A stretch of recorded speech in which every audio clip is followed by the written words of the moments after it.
Hi, everyone. Thanks so much for joining today. Before we go on the tour in this Matterport scan, which I just learned about, pretty nifty, I just wanted to thank a few people. I wanted to thank Elizabeth, Maya, Stephen, and Ryan over at Apex Art for their support over the last 6 months, putting this together during a pandemic, which had its own challenges. I also want to thank Tiare Roubaud over at Babe Lab for generously working with me to put this exhibition, install it into the space. And then also to Berkeley Art Museum Pacific Film Archive for loaning some of the works, and of course to the artists in the exhibition. So I can start by just talking a little bit about how this exhibition came to be. I had heard about Apex Art just from living in New York for 6 years, a few years back, and had been to their space before and became really interested in this open call. And I challenged myself during the pandemic to start applying for things again. And originally I wanted to think about Oakland shipyards, and then it just took a very, very different turn when I started thinking about what would resonate most with me, like what would resonate with the communities that I'm a part of in Oakland, and shipyards didn't quite cut that. I couldn't quite make the connection. And so I put this proposal together a little bit before the really tragic Atlanta spa shootings. And it was something that was starting to creep into my mind more and more as an Asian American. And so I started thinking about the narratives that I grew up hearing about the Asian and Asian diaspora, especially here in the United States. Just from my own education, I had a very limited knowledge of the history of Asians in the Americas. And what really helped me learn more about this was this book. I don't work for a publishing house, but I'm pitching this book, which is backwards on my screen. But it's a making of Asian America by historian Erica Lee. So I just started thinking about learning more about Asians in North, Central, and South America. And especially because California has the largest populations of people of Asian descent in the entire nation. So part of this history was learning about like how early people started coming to the States from Asian countries. It dates back to the 16th century with the Chinese or Philippines, I'm sorry. And then with many people from China coming beginning in the 1850s.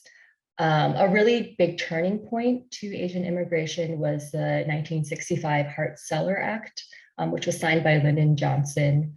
And it basically stopped limiting immigration through a federal quota system by national origin. So that really opened up immigration outside of Western Europe. And two ways that people could come to the States was either if they were highly skilled or for family reunification purposes. So this was, over the last few months, this has been an exercise in looking for a venue during a pandemic. And then also learning about the artists who live and work here. So I wanted to grow a network and learn about what was happening in my own new hometown.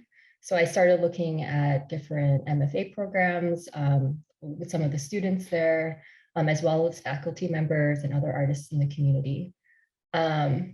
This has been a project that's been very close to me. It's been something I've been really focusing on how I can like leverage the people in my own community through their artistic practices, especially with this rise in anti-Asian prejudice and violence. But that really wasn't really the driving force behind this. And I also wanted to focus on fostering intergenerational dialogue and also looking at the ways that these artists use storytelling and language or absence of language through their work. So I'm going to save the rest of the spiel for the tour. Brian, if we can get started.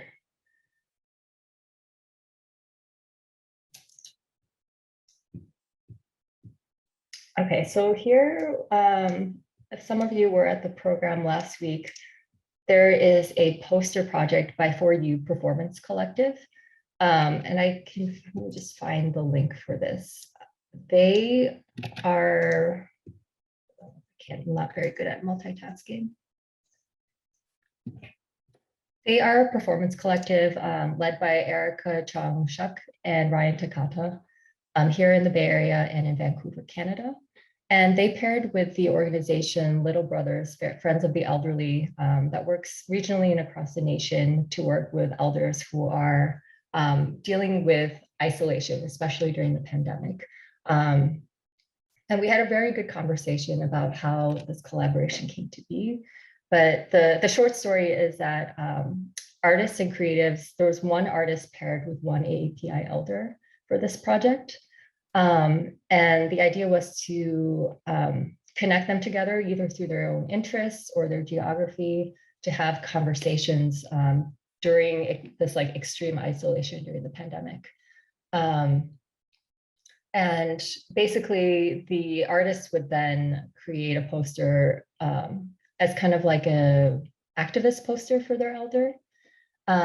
And it was interesting to hear about how people came together for different reasons. Like there was one elder who was interested in learning more about self-defense and martial arts. So he paired with a dancer from one of the companies here in San Francisco to learn about self-defense. And then through that, they created a poster together. Another thing I wanted to highlight is just the prevalence of isolation. I think a lot of people in general were suffering from this. I forget what the rate is. It's something like fewer than 2 social interactions per month as a definition. And that can really heighten due to language barriers. For example, if you are a more recently arrived immigrant, you may have fewer social networks here. And then also people within the LGBTQ community, and then also with this rise in violence towards Asian elders in particular. I was looking up this statistic that over 9,000 reports or incidents have been reported to Stop AAPI Hate alone, and those are just counting the reports. So this seemed like I was drawn to including this because this seemed like a very generative and positive contribution in a way to incorporate community and conversation and to build these friendships that will extend beyond the posters themselves. So the link that I dropped in the chat is anyone can go to this website and print it, preferably on an 8.5 by 11 paper. I chose something bigger just for the space, and you're welcome to print it and put it on any window. I think we can move on to the next one.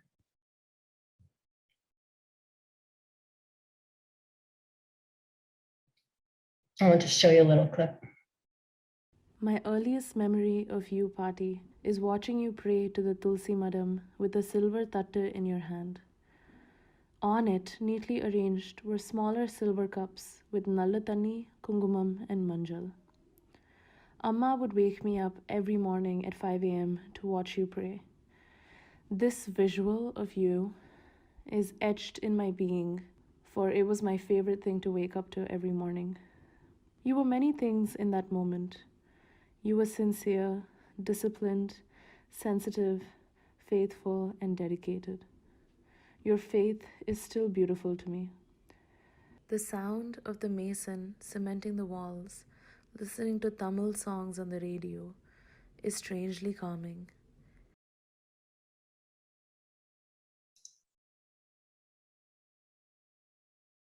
Thanks. So there are images in the work. Question from my dad. And if you go later in the video, which is available on the website. Did we hug you? Too vulnerable almost. Like getting a bad sickness from an insect bite or bedridden from spoiled milk.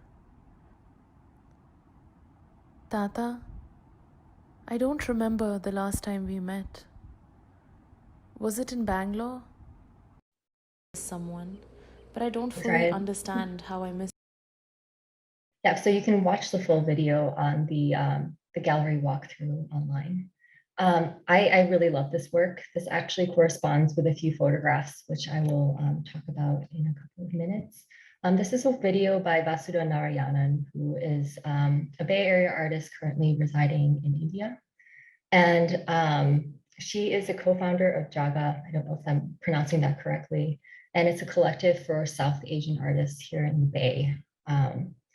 So this is a video and a set of 4 photographs of her father's side of the family, and then of her and her parents, which I can show you in a second. But this is an archival photograph of actually her dad's side when her father was a child. And it was reprinted in this larger format. And I think it's very beautiful just from the changes that occurred over time to the photograph, to the archival photo. So here she's working with her different family members. She was explaining that her grandparents are from Madurai, which is a small temple town in the southern part of India in Tamil Nadu. And as a child, she actually lived in a few different places. She eventually moved to Nigeria as a kid, and then visited India mostly during the summers. So a lot of her memories have been pieced together from her childhood of visiting and living in different places. And so this project stemmed from after her grandparents' passing. A bunch of questions started to arise, and she created this kind of like durational narrative to learn more about them through this creative process. So there are questions that she was wondering that she wished that she could ask her grandparents, like, what was your favorite sari to wear? How do you say longing in Tamil, in the language? So she began to interview her parents and their watchmen, who are actually not depicted. Some of the individuals who worked for her family are of a lower caste. And so then it became, like, does the artist have this power to turn the gaze, or to kind of other, for lack of a better word, the people in her life? So she decided that it was best not to display the photographs of them.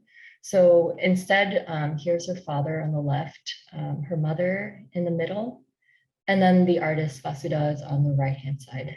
You can zoom into that. And there are larger photos on the website as well, if you want to take a closer look. So yeah, this was a way of, as being the youngest one, Kuti in the family, she was trying to continue these relationships with her family members and also learn more about them and about herself in the process. So I think it's a very understated, beautiful photographs, and I would highly recommend watching the full video. If we could go over to the window for a second. There are just a couple more posters hiding. I don't think I got very good photos of them. Yeah, I think I didn't get too close to that one, but there are a couple in the window as well. That one's by Erica, who is part of the For You collective, and she interviewed her mother for this one. Can we move to the sewing machines? So this is a work by Taro Hattori, who's a Japanese artist based here in the East Bay. And I don't have a video of this. I wish I recorded it. It's actually an interactive work. So visitors are welcome to sit down on any of the seats. There are 2 of them going face to face, and then to pump the pedals. And it's kind of creepy at first, but you'll hear different songs sung by young people and elder people. So you'll hear these recordings start to emanate and project. The kind of creepy thing that's been happening is that they've been going off by themselves while I'm in the gallery when there's no one around. So I think it's kind of conjuring the spirits to be in the gallery. So this is another personal work that's in the exhibition. Taro was mentioning that he has a lot of memories of sitting at his mother's kind of like old-fashioned sewing machine as a child, and looking at the shadows as he like pedaled them as a kid, and imagining all these like landscapes. The other link that kind of coincidentally happened is that there was I forget the name of the place, let me just look at it. The California Garment Factory, which was founded in 1915, was just a few blocks away from Beibla, or the gallery. So this is a link this speaks to the garment industry, where a lot of Chinese immigrants and Asian immigrants worked during the 19th and 20th centuries.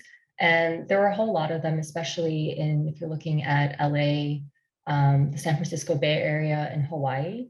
Over time, I mean, we all know that a lot of factories moved overseas, or production has been outsourced.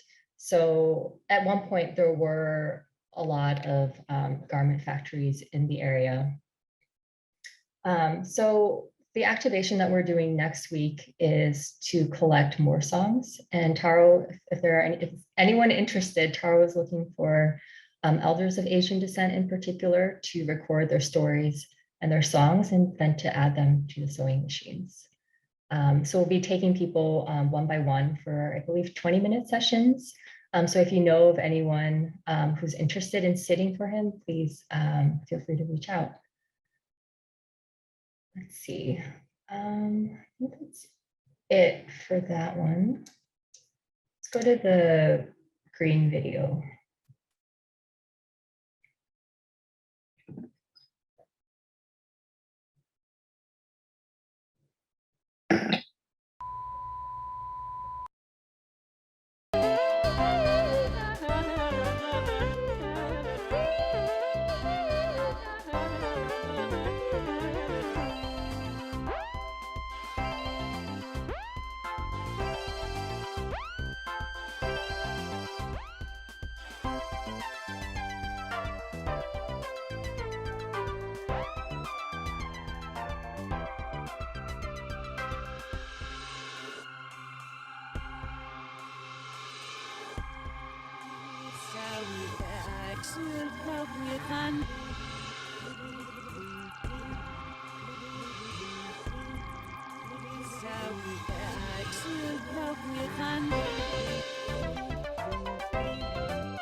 Thanks, Ryan. Yeah, that one's a kind of fun one. I think people have been enjoying that in the galleries, and I've heard that song many, many, many times by now. This is a work by Genevieve Quick, who lives in San Francisco, and she is an interdisciplinary artist and also a writer who has been exploring global identity and also politics using these kind of speculative narratives. She's interdisciplinary through her work. She has kind of like she tinkers around with electronics. She also uses sculpture, performance, video, and this exaggeration of diasporic identity, which essentially addresses this kind of otherness and displacement. So here, some of you might recognize the hats are actually references to traditional celadon. You might see that in traditional ceramics in Korea, for example. It has this very beautiful greenish color, and it was used mainly in Eastern Asia. I kind of also read this as a way to kind of literally interpret the term alien. She does this in a very playful way, and incorporates things like aeronautical gestures, Google Earth at one point, and then kind of like the Rockettes, the dancers as well, computer graphic symbols, computer games, digital art. So it's very playful. So she uses this technological language to talk about diasporic identity, and she has these characters in this video complete this interplanetary migration. So they're traveling through outer space. So yeah, I encourage you to watch this full video. This one's on the website as well, and I think someone dropped that into the chat. Let's do the photos.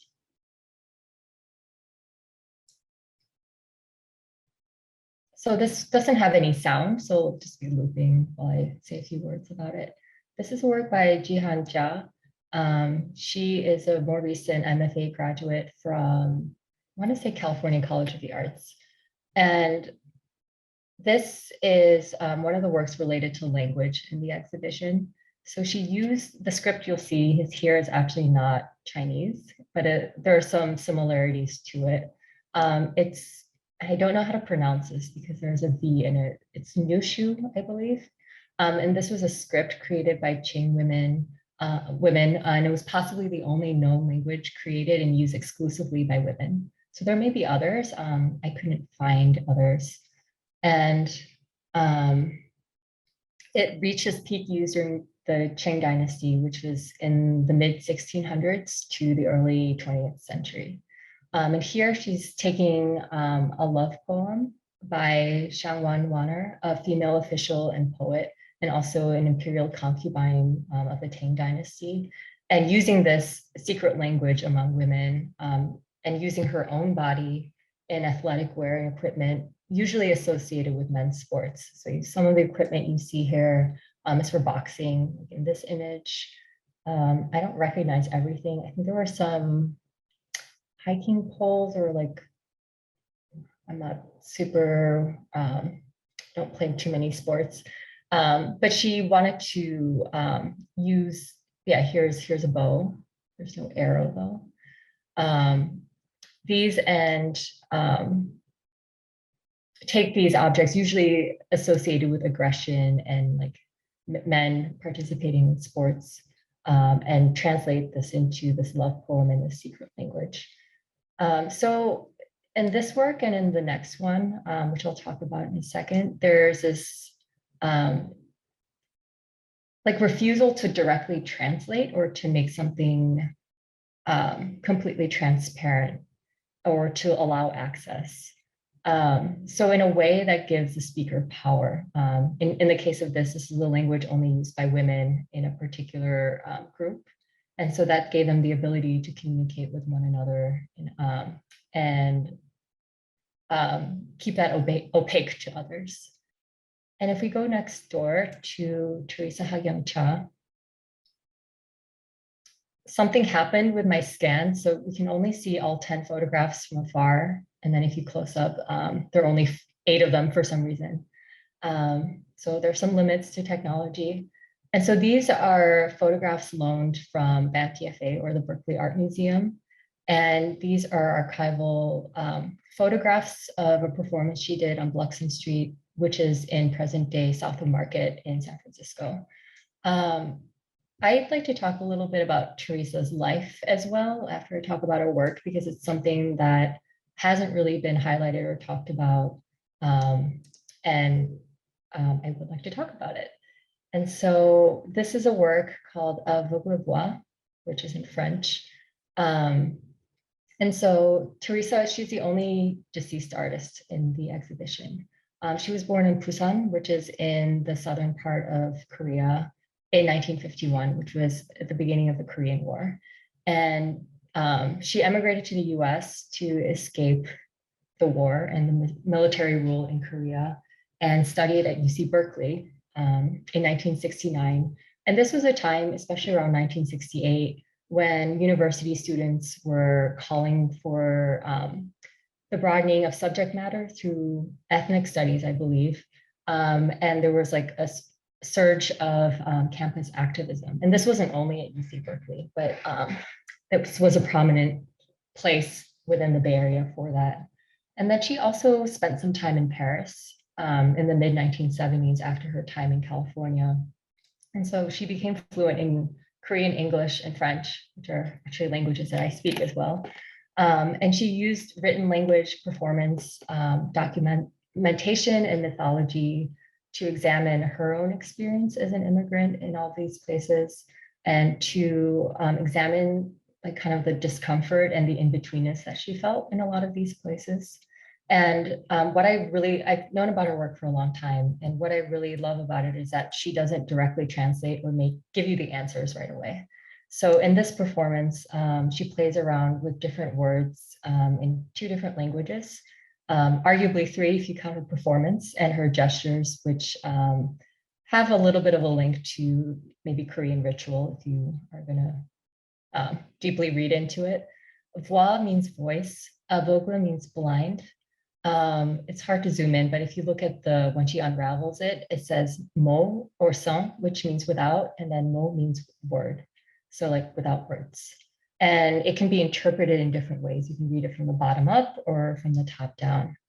And so this forget what year she made this, but she she was also a writer, and she used image in her books as well. I forgot to bring it here, but there's a book that she wrote called Dictée, which came out about a year before her death. She died at a very young age, in her early 30s, actually. And this book was about her own mother and different women throughout history. So Joan of Arc was one, her own mom, Persephone, Cha herself, and then Yu Guansun, who was a Korean revolutionary. And so the link among all of them is that they are connected by these hardships that they faced and to transcend these sufferings. And that's also a theme in this exhibition. I wanted to look at how these Asian and Asian American artists were transcending some of the narratives that they have been placed upon Asians in general over the years. And that's also where the title came from. When you do Ctrl+Alt+Delete on your computer, you get your task manager, and you see all the different options that you could do with each program. And so I wanted that to represent how we can take control or exercise or like have some say in our own narratives. So that's where the idea for the title came through. So yeah, back to Teresa. So she was a writer and also a visual artist, and was interested in poetry, language, the in-betweens of language. Let me see if I did write down a quote that I thought was interesting. There's an excerpt from the book that I just want to read. And it's about her own relationship to language. You're bilingual, you're trilingual. The tongue that is forbidden is your own mother tongue. You speak in the dark, in the secret, the one that is yours. Your own mother tongue is your refuge. To utter each word is a privilege you risk by death. You carry the mark in your chest, in your mom, your spirit heart. And mom is a Korean word. I don't know what the direct translation, but the spirit heart, or the combination of the two, is the closest that she could think of. So in this performance, here are 10 photos taken by Trip Callaghan. This was in 1975, I believe, in between the South of Market and Mission Bay neighborhoods in San Francisco. And here she's using gesture and performance to unroll, squat over, and physically interact with the work on the cloth. So like I was saying, it kind of resists direct contextualization and translation. So you can read in different ways, and she doesn't quite directly tell you what the performance is about. I do want to mention, and this is something that's kind of avoided when people talk about her. She was raped and murdered at the age of 31, just about a year after this Dictée book came out. And so this is when she was really starting to emerge as an artist and a writer. This happened in the Puck building, and is actually talked about more fully in this book, which I highly recommend, Minor Feelings by Kathy Park Hong, An Asian American Reckoning.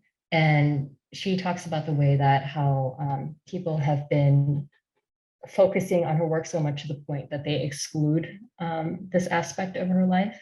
And she does it in a very eloquent and elegant way, in a way that I think pays a lot of respect to the artist's output, but also to recognize her as a person and the horrific violence that occurred at the end of her life. Maybe this is not the best way to end this tour, so I'm willing to take a few questions.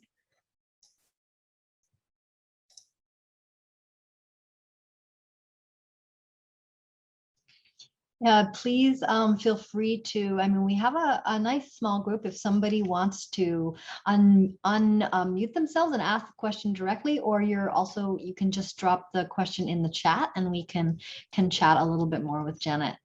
Janet, thank you so much for taking us through and really speaking to all of those works. It was so great to hear you really put them all into context.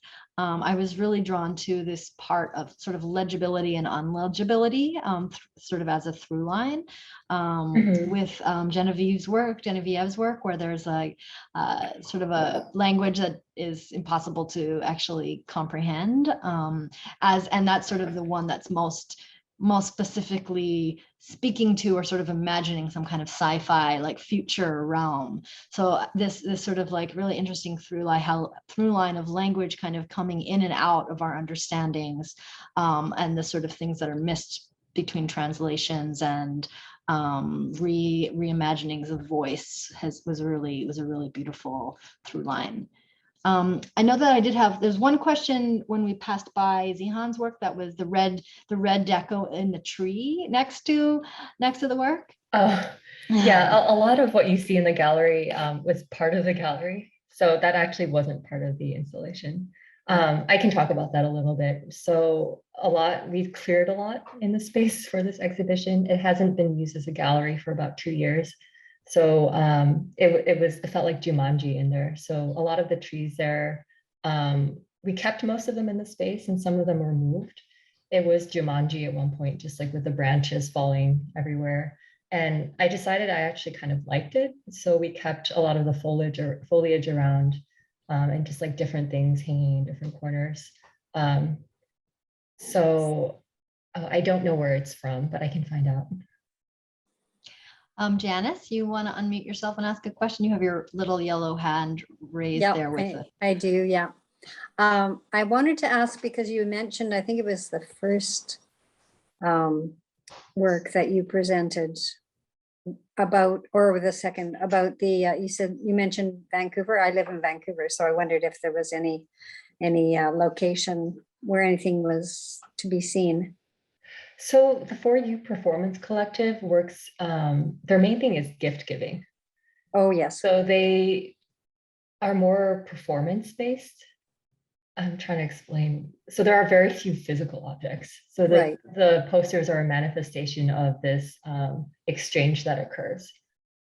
Okay. And then I don't know too much about Ryan's work because he's in Vancouver now. I think he was here at one point. But Erica is a dancer and a performance artist. So a lot of their works take place in that form. Okay, thank you. Thank you. Before we went live, well, we were just talking a little bit before we admitted folks, you were just talking a little bit about the plants and sort of the way that the space felt really welcoming because, and you were mentioning that in previous curatorial projects that you've done, you were working in sort of back spaces of restaurants. I was just wondering if you maybe could talk a little bit about sort of your feelings around working in alternative spaces like this gallery and sort of how the plants have affected this exhibition, just a little bit more about your thoughts around that. Sure. Yeah, I don't know if I've ever, maybe once outside of my work, done something in a traditional, like kind of white cube space. So yeah, as I've been in the arts since I've worked in museums since I was 19. So it's a space that I'm very familiar with, but haven't always been comfortable in.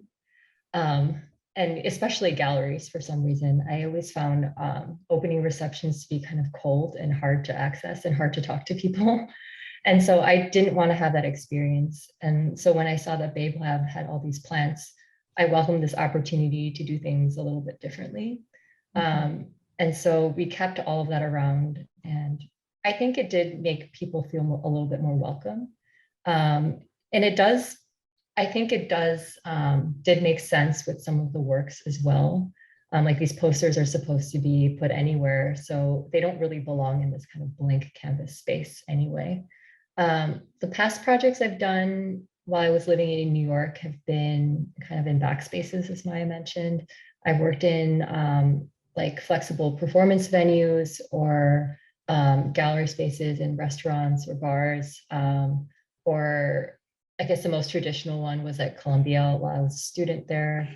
But it brings in different audiences. It's a way of bringing in people who are already interested in art, but then also is welcoming and a little bit more accessible for people who might be passing through on the street, if they see it at street level, or if they hear about it through friends and are not involved in the arts themselves. So as a curator, even where I work currently at the Asian Art Museum, I'm really interested in building bridges between different types of people. We certainly already work with like the more academic crowd. We have plenty of that, but also bringing in younger audiences. That's something that we've been really trying to work on in the contemporary art sphere. So it's really about bridge building and not being off limits. So that's a long answer. Yeah, that's great. Thank you. Well, I guess we can wrap up here. I guess I have one further question for you, but if anyone else has thoughts or questions, just drop those in the chat and then we'll wrap up in a moment. But I guess the only last question I have is sort of this, the arc of past, present, and future in the show with like Vasudha, like, you know, really digging into her history, her personal history. And then we have some of these explorations with the poster project of like the contemporary moment, and also the intergenerational conversation, which also comes up in Taro's work. And then of course we have this like wild exploration or sort of zooming to outer space with Genevieve's work. And I just wonder if you have any further thoughts just about like, once you've brought all of these pieces together, if there was any sort of specific resonance for you about that sort of historical or what would be the arc of the past, present, and future in this kind of time, this time shape, if anything has sort of struck you in actually bringing these pieces together. That's a good question. I have to think about that deeply. But I guess my takeaway is that a lot of things in the past are relevant to today. And the thing that came out kind of naturally with these works is that a lot of these artists were already interested in their own pasts, but also the past of their family. We saw that in Teresa's work and in Vasudha's work. There's this curiosity about lineage, like involving their own parents with both of them, their own mothers. So they're all linked and can't necessarily be separated all the time, if that's a takeaway from it. And that's what I'm learning through my day job as well, is that the contemporary has to include the present, and the future things that we do are going to always tie to what came before it. Awesome. Well, thank you so much for this. And again, just quickly, I know it's in the chat there. You guys can scroll up, but Janet wrote a really beautiful essay about the show, which you can read online. There's the exhibition brochure there, and to fully watch the videos and get their complete impact, you can also view those on the virtual tour there, and just do how Ryan did it, where you can just click those little red circles and you can view the videos. So please check that out. And the show is up until November 6th for Thursday, Friday, Saturday. So if you're able to, please visit and share with friends and family who live in the Bay Area. And Janet, thank you so very much for this today. Thank you, Maya. Thank you, Apex Art, and thank you, audience members. This was a pleasure. Okay. Bye, everyone. All right, thank you. Bye.